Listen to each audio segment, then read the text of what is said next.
will say something funny. tell a story. Honestly, the first thing that came to my mind when I heard the theme was... Oh, I'm sorry.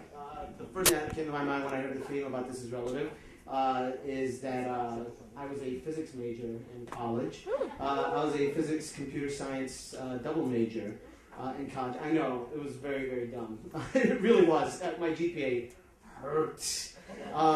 Anyway, so when I was a junior in college, every year we go to Houston, Texas for Thanksgiving. That's a meeting ground for my family all up in the north, and then my family down in the south in Mexico. We just sort of all congregate in Houston, and it's convenient that everybody goes back home. So one year, I believe it was my junior year, I show up and I see a cousin that I haven't seen. He was he's from Mexico, and I see him, and he's like completely out of nowhere. I'm like, what are you doing here?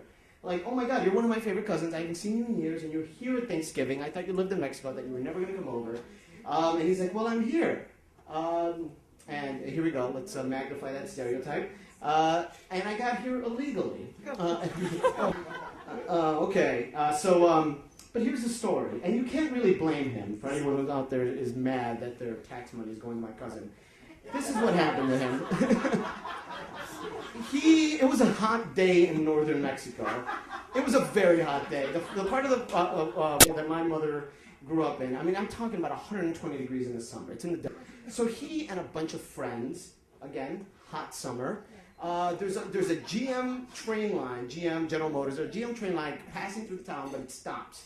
So there's a bunch of Chevy Blazers and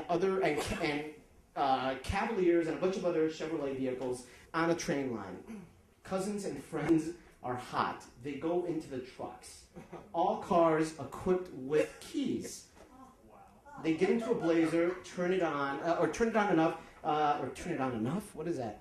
No, they turn it on. They turn it on and then get the AC running.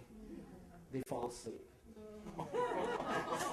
4 hours later, 5 hours later, they wake up on the other side. They're now in the United States.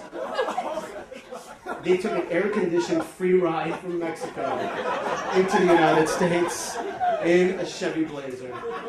So you can't really blame him for ending up in the United States for Thanksgiving.